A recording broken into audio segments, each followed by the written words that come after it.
여러분 31절과 33절을 특별히 읽게 한 이유가 있습니다. 오늘 설교 말씀 가운데 우리가 믿음이 있는 자잖아요. 예수를 믿는 사람들이라고 합니다. 그런데 우리는 이런 소리를 한번 들어보시지 않으셨습니까? 예수 믿는 사람들은 왜 그래? 이런 이야기 혹시 들어보신 적 있으세요? 예수 믿는 사람은 왜 그래? 이 질문 앞에 서서 교회에 등록하여서 정말 내가 좀 믿음이 없어, 좀 연약해, 이런 분들, 또한 신앙이라고 하면 무엇일까, 믿음이란 무엇일까 진지하게 한번 고민해 볼 필요를 느껴보신 분들, 그리고 오랜 신앙생활을 하지만 내가 주님 앞에 정말 잘 믿고 올바르게 살아가고 있는가에 대한 생각을 하고 계신 분들은 이 말씀을 우리가 좀 더 깊이 있게 한번 생각해 볼 수 있는 시간이 될 수 있기를 소망합니다. 왜냐하면 세상은 우리가 원하는 만큼 우리를 향한 시선이 결코 좋지가 않습니다. 세상은 교회를 향하여서 따뜻한 시선을 보내지 않고 있습니다. 그래서 흔히 왜 교회는 왜 그래? 예수 믿는 사람은 왜 그래? 이런 소리를 흔치 않게 지금 듣고 있는 것이지요. 왜 그럴까요? 말은 번지르르한데 행동이 따르지 않는 사람들 보면 우리는 혀를 내둘릴 때가 많지요. 또한 내 스스로가 너무나 옳다라고 생각을 하여서 다른 사람이 다 그러다라고 생각해버리는 잘못된 마음의 편견의 생각들을 가지고 있는 것들, 그리고 또한 성경책을 들고 다니지만 성경책 들고 다니는 것 말고는 세상 사람들과 그 어느 것 하나 구별되지 않는다면 이 신랄한 비판 앞에 우리는 겸허해질 수밖에 없다라고 하는 겁니다. 그리고 안타깝게도요, 이 비판은 세상이 우리를 오해한 게 아니라 우리는 우리 스스로가 만들어낸 부끄러운 그리스도인의 자화상을 우리가 만들어가고 있다라고 하는 것입니다. 중세 신학자였던 토마스 아퀴나스라고 하는 사람이 있었습니다.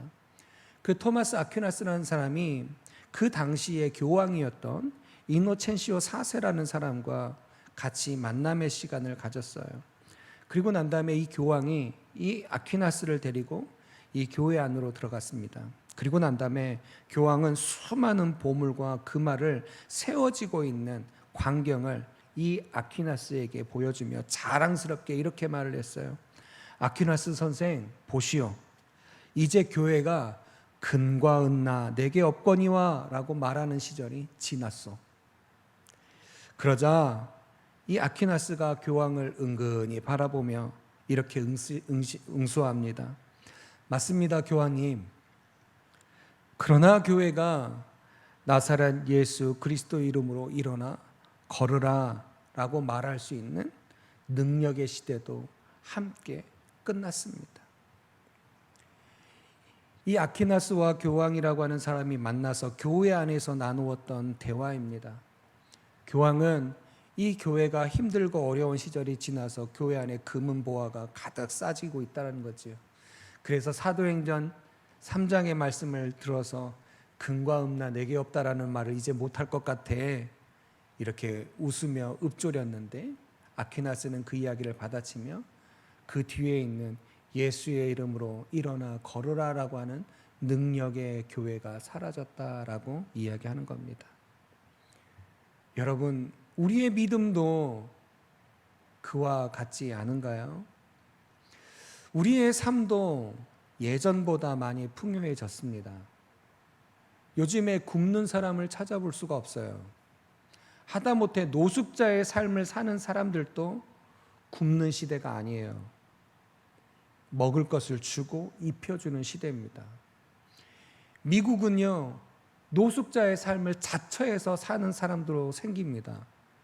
왠지 아십니까? 노숙자가 됐다라고 하는 증명서만 갖고 있으면 나라에서 돈을 주거든요.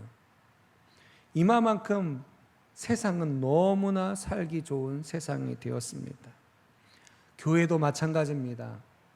너무나 좋은 교회의 모습들이 여기저기 많이 생겼습니다. 그와 마찬가지로 세속적인 부와 외형적인 성장이 교회 안에 이루어진 것도 사실입니다. 그러나 정작 예수 그리스도의 생명력 있는 행함과 능력을 잃어버린 교회의 모습이 우리 가운데 함께 일어나고 있다라고 하는 것입니다. 그러기에 이 토마스 아퀴나스의 예화는 우리에게, 우리 교회에게 강력한 예화가, 되돌아볼 수 있는 신앙의 형식화와 행함의 부재가 있는 우리의 모습에 경종을 울리는 예화의 한 토막이 아닌가 싶어요. 어쩌보면 우리의 모습이 아닌가 싶습니다. 그렇다면 왜 우리는 이런 모습으로 살아가게 되어질까? 마태복음 7장에는 우리에게 이런 말씀을 더해 줍니다. 나더러 주여 주여 하는 자마다 다 천국에 들어갈 것이 아니요 다만 하늘에 계신 내 아버지의 뜻대로 행하는 자라야 들어가니라. 주여 주여 부르짖는다고 천국에 들어가는 것이 아니라 내 아버지 하나님의 뜻대로 행하는 자여야만이 천국에 들어갈 수 있다라고 이야기하는 거예요. 우리는 말로만 주님을 외치지 하나님의 뜻대로 원하는 삶을 행하고 있는가? 믿음으로 그 하나님의 뜻을 묻고 행하고 있는가? 그 모습이 우리 가운데 있냐는 거지요. 구원은 우리의 노력이나 선행이 아닌 오직 하나님의 은혜로 받은 것입니다. 선물입니다. 그러나 진짜 구원의 믿음은 이 관념에 머무르는 것이 아닙니다. 진짜 믿음은 하나님의 사랑을 깨닫고 그 깨달은 사람은 반드시 삶 가운데 열매 맺는 삶이 이루어져야 되는 것입니다. 그 열매는, 그 삶의 열매는 무엇으로 나타나냐면 바로 하나님의 뜻대로 행하는 그 행함을 통하여서 우리의 믿음을 증명하게 되어 있다라고 하는 것입니다. 그러기에 믿음과 행함은 동전의 양면과 같은 것입니다. 행함이 없는 믿음은 뿌리 없는 나무와 같고 믿음이 없는 행함은 열매 없는 껍데기와 같은 모습을 취할 뿐입니다. 결국 두 개 다 열매 없는 것이 되어버린다는 거지요. 그러기에 우리는 하나님 앞에 온전히 행하는 행함, 이것이 이루어져야 된다라고 하는 것입니다. 성경은 무수히 많은 것을 이야기하지만 오늘 읽었던 말씀을 통하여서 그 온전한 행함의 한 조각을 우리는 한번 붙잡아 볼 수 있었으면 해요. 우리가 첫 번째 생각해 볼 것은 바로 이것입니다. 나보다 남을 먼저 생각하는 삶, 내 자유보다 남의 유익을 먼저 생각하는 삶, 이것이 바로 하나님의 뜻의 행함이라고 하는 것입니다. 그러기에 우리가 읽었던 본문 말씀에 23절부터 24절에 뭐라고 말씀합니까? 모든 것이 가능하나 모든 것이 유익한 것이 아니고 모든 것이 가능하나 모든 것이 덕을 세우는 것이 아니니 누구든지 자기의 유익, 나의 유익을 구하지 말고 남의 유익을 구하라 라고 이야기합니다. 우리가 하나님을 믿는 믿음에 있어서 나만 생각하다 보면, 내 것만 품다 보면 불평과 불만과 감사가 잃어버리게 되어집니다. 그러나 하나님의 그 중보와 섬김의 모습으로 되어질 때 하나님은 거기에서 아름다운 하나님의 영광을 만들게 되어지는 것을 보게 되어집니다. 그리스도인이 된다라고 하는 것, 그리스도의 온전의 행함이라고 하는 것은 오늘의 말씀처럼 내가 무엇을 할 수 있는가, 내 것을 먼저 따지기보다는 이 일이 다른 사람에게 유익한가를 먼저 생각하는 것이 바로 그리스도인의 삶이고, 하나님의 영광이 되는가 안 되는가를 먼저 묻는 것이 바로 그리스도인이다라고 하는 것입니다. 그러기에 이 고린도전서가 쓰여지던 그 당시에 고린도 사회라고, 고린도 지역의 사회에서는 시장에 파는 고기는 모든 대부분 우상에게 바쳐졌던 것이 시장에 팔렸던 고기였습니다. 우상은 아무것도 아니니 그 고기를 먹어도 죄가 되지 않는다라고 말하는 사람과 그것이 자랑이 되어서 지식처럼 외치는 성도들이 있었습니다. 그러나 바울은 이렇게 이야기합니다. 맞아, 너희들이 생각하는 것처럼 그것을 먹을 자유가 너희들에게 있어.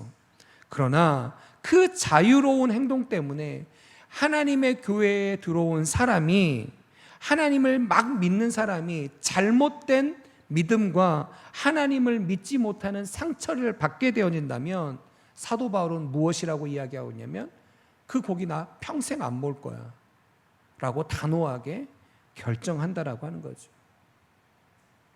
그 고기가 문제가 아니라, 그 고기를 먹고 마시고 누리는 게 중요한 게 아니라, 그 고기 때문에 하나님을 믿지 못하게 된다면, 하나님의 영광을 드러내지 못한다면 나의 유익이 중요한 게 아니다라고 이야기하고 있다는 거지요.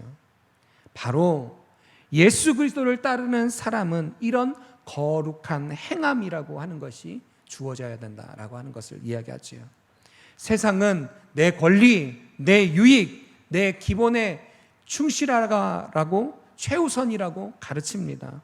그래서 더 많은 것, 더 좋은 것, 더 명예로운 것 항상 쫓으라고 하지요. 이기적인 욕심이 문제가 없다라고 이야기합니다. 그러나 그리스도인은 나의 권리와 자유를 내려놓고 하나님의 덕이 무엇인지 하나님의 말씀, 하나님의 뜻에 선택되어지는 그런 삶, 내가 손해보더라도 하나님의 영광이 드러나는 삶을 살아가는 것, 이것이 바로 하나님의 은혜의 열매가 될 수 있다라고 하는 것입니다.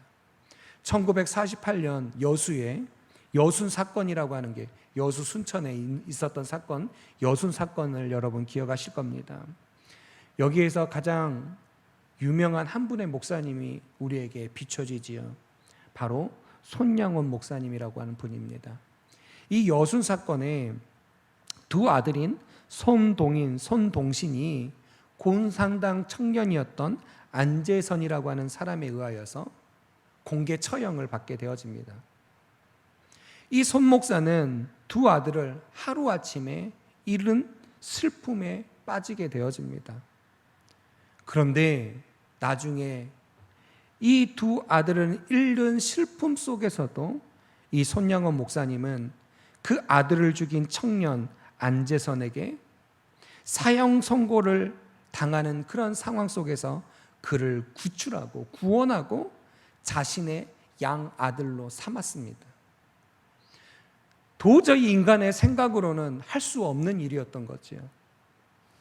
어떻게 자기의 사랑하는 두 아들을 죽인 사람을 용서하고 그가 예수를 믿기 위하여서 구원에 초청을 하고 그를 자기의 양아들로 품을 수 있다?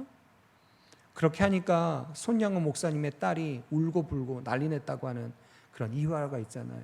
받아들일 수가 없는 거죠. 여러분이라면 어떻게 하실 것 같습니까? 이런 상황이라면. 솔직히요, 저에게도 귀한 두 명의 자녀가 있는데 유일하게 하나님 앞에 죄송하지만 이 땅에 살면서 나의 목숨을 바쳐서 살릴 수 있는 사람이 누구냐라고 물어본다면 저는 과감하게 나의 사랑하는 아들이요 딸이라고 이야기합니다. 할 수 있어요. 자기 목숨과도 바꿀 수 있는 자식을 죽인 사람을 내가 용서할 수 있을까? 쉽지 않은 것 같아요. 그런데 손양원 목사님은 그렇게 했다고요. 그래서 이 손양원 목사님의 닉네임이, 별명이 하나가 주어집니다. 사랑의 원자탄.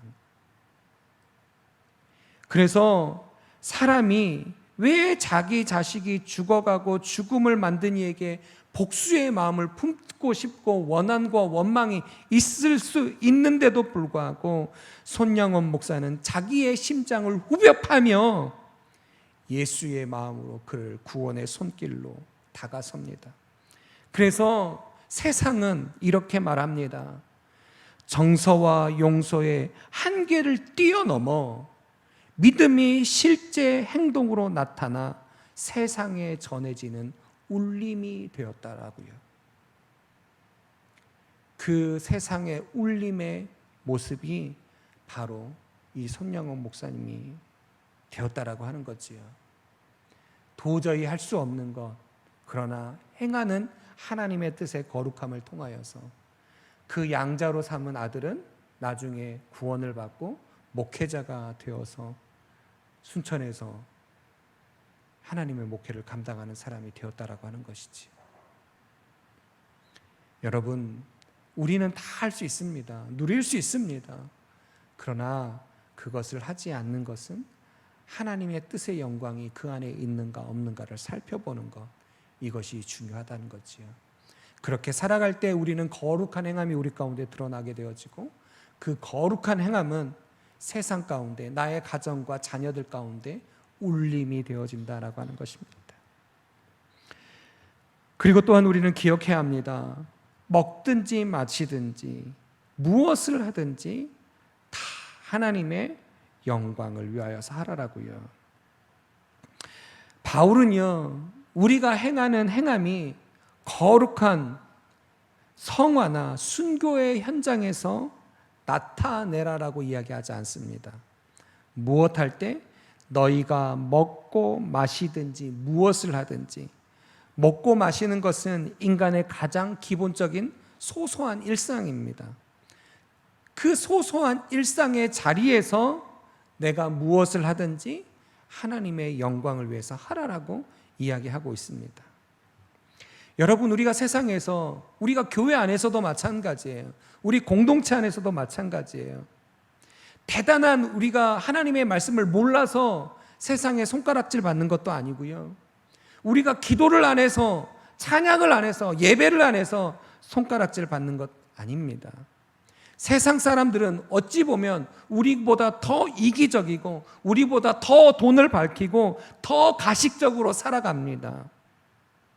그러나 우리가 그런 자들보다 더 하나님의 영광을 드러낼 수 있는 그 이유는, 그 원인은 어디서부터 시작되냐면, 그들과 같이 살아가는 그 똑같은 일상에서 우리는 그들과 다른 무엇인가가 존재할 때 그들과 다른 우리의 삶의 아름다운 영향력이, 하나님의 영광이 드러날 수 있다고 하는 겁니다.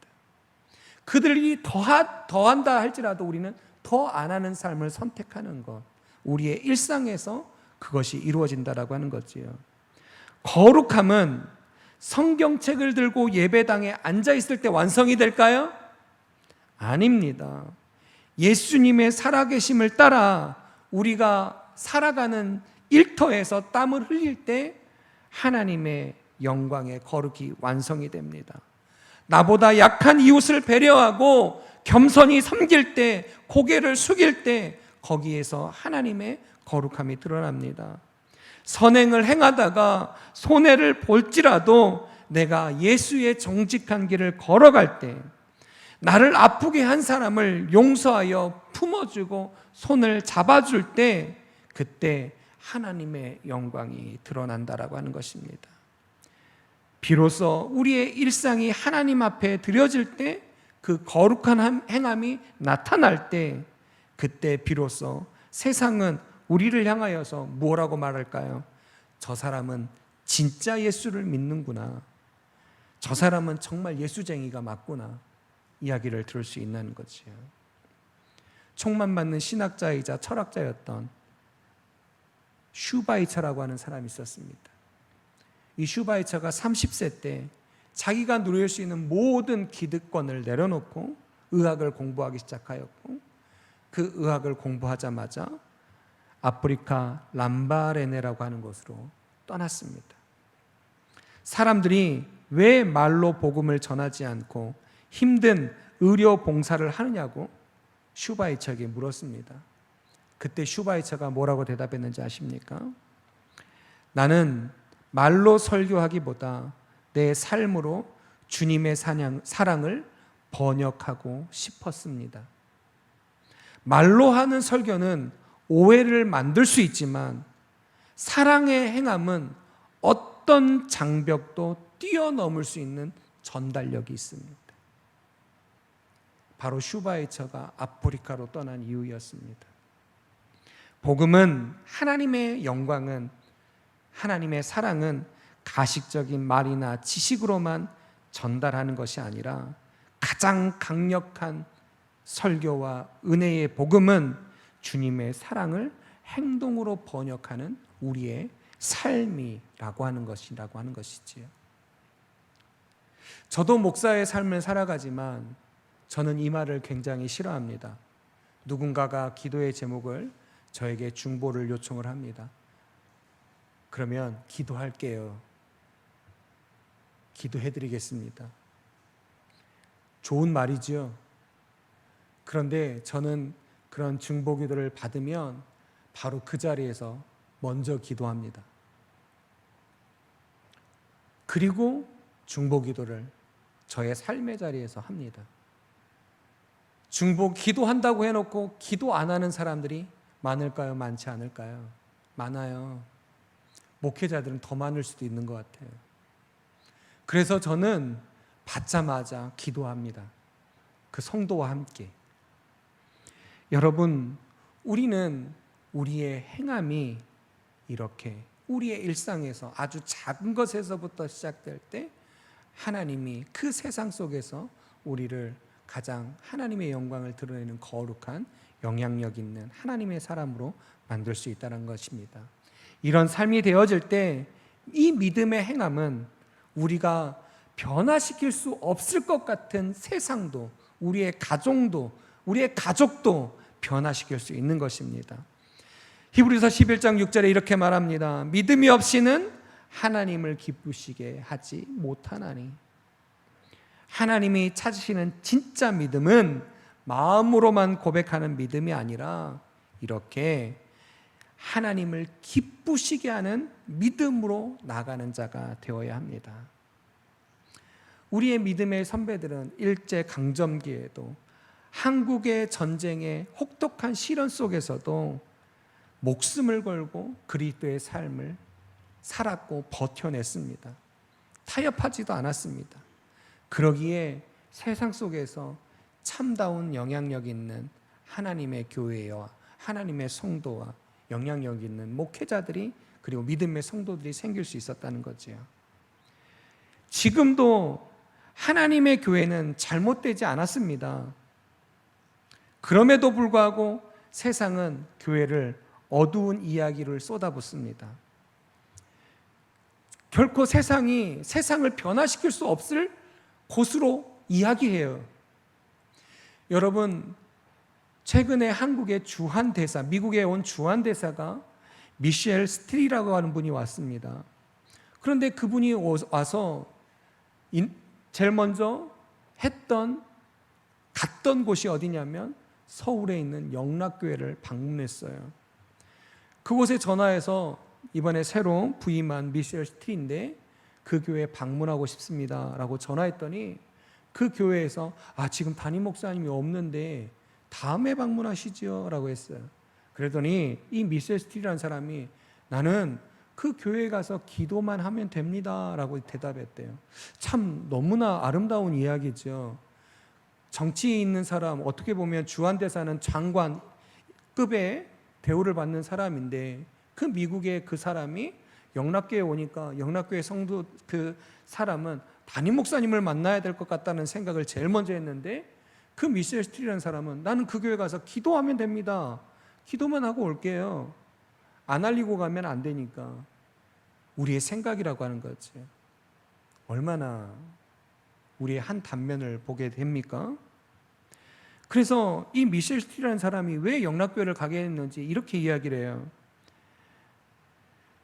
나의 부모님은 북한 출신이고 6.25 전쟁 직후 월남하여서 서울에 정착하였고 자기도 서울에서 태어났대요. 그리고 이 영락교회를 같이 세웠고 그곳에서 믿음 생활했던 영락교회 성도였다라고 이야기합니다. 그러니까 성도가 교회 가서 기도하는 건 당연한 거잖아요. 그리고 그가 한국에서 부임하여서 처음 하려고 했던 것은 자기의 믿음이 시작된 교회에서 기도로 시작하려고 했던 거지요. 여러분, 우리가 보기에는 어떠세요? 너무 아름다운 이야기죠. 이렇게 해야 된다라고 생각할 거 아닙니까? 그런데 이런 아름다운 이야기가 세상은 어떻게 이야기하는지 아십니까? 우리와 정치적인 성향이 다르다라고 하는 이유만으로 이 스트리라고 하는 이 대사를 공격합니다. 염려합니다. 문제가 있을 거야 라고. 옳고 그름의 문제가 이야기하려고 하는 건 아닙니다. 정치가 문제가 있다 없다 이걸 이야기하려고 하는 게 아니고요. 왜 교회는 이렇게 될 수밖에 없었는가라고 하는 걸 이야기하고 싶은 거예요.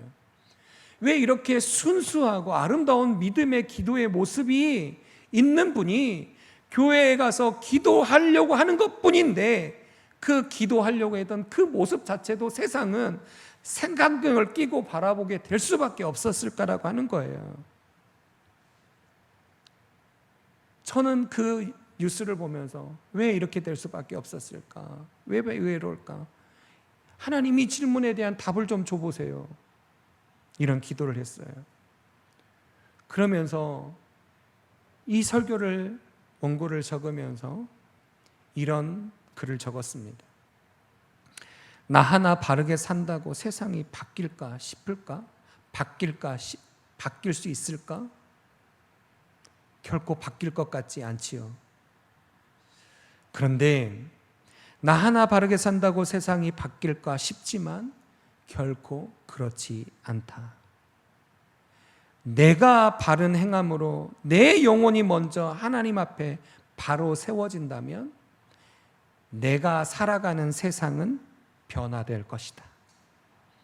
내가 살아가는 세상은 변화를 만들 수 있을 것이다.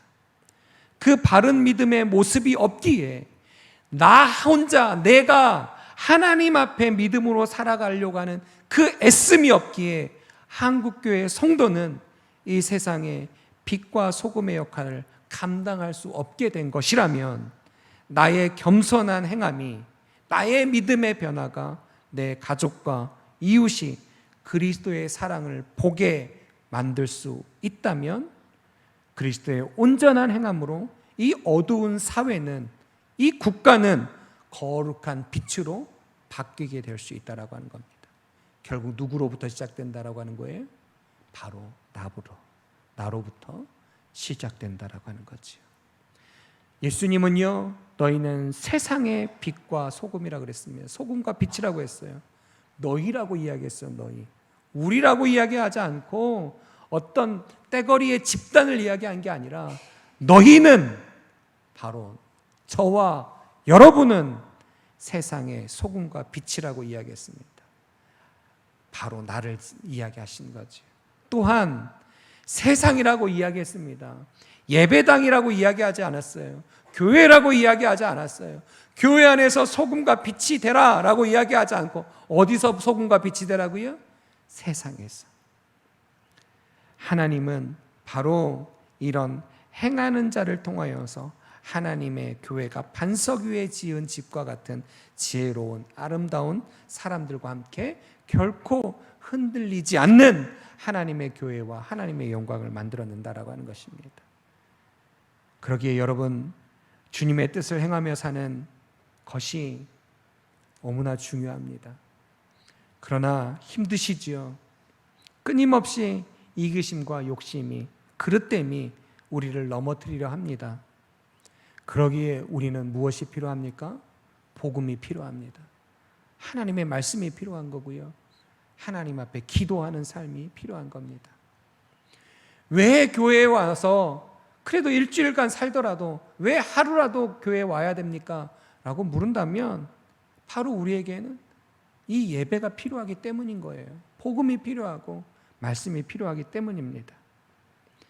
우리를 위해 십자가에 자기 목숨을 내어주시기까지 남의 유익을 위하여 모든 권리를 포기하신 그 예수 그리스도의 온전한 사랑의 깊이를 만나는 것, 그 하나님, 그렇게 되어질 때 우리는 비로소 남을 사랑하고 바르게 살아갈 거룩함의 능력이 생길 수 있는 것입니다. 하나님께서는 우리의 작은 이 순종의 삶의 믿음을 통하여서 우리가 살아가는 세상이 아름답고 우리가 섬기는 교회가 더욱더 아름다워질 것이며 여러분이 꿈꾸고 기도하는 그 모든 기도 가운데 하나님이 이루어 주실 것이며 여러분이 행한 대로 하나님이 갚아주실 소망의 날이 임할 것입니다. 믿음과 행함이 하나 되는 복된 자의 삶을 살아가는 우리 사랑하는 내 마음교회 성도가 될 수 있기를 주의 이름으로 축원합니다. 할렐루야, 할렐루야. 이 시간 함께 기도하며 설 수 있기를 소망합니다. 하나님, 우리 가운데 오늘 말씀을 기억하며 우리는 하나님 앞에, 나는 하나님 앞에 어떻게 살아가야 합니까? 한번 결단하시지요. 주님께서 우리에게 이루고자 하는 그 의미를 생각하며 이 시간 한 1, 2분 동안 기도하며 나가도록 하겠습니다. 기도하겠습니다.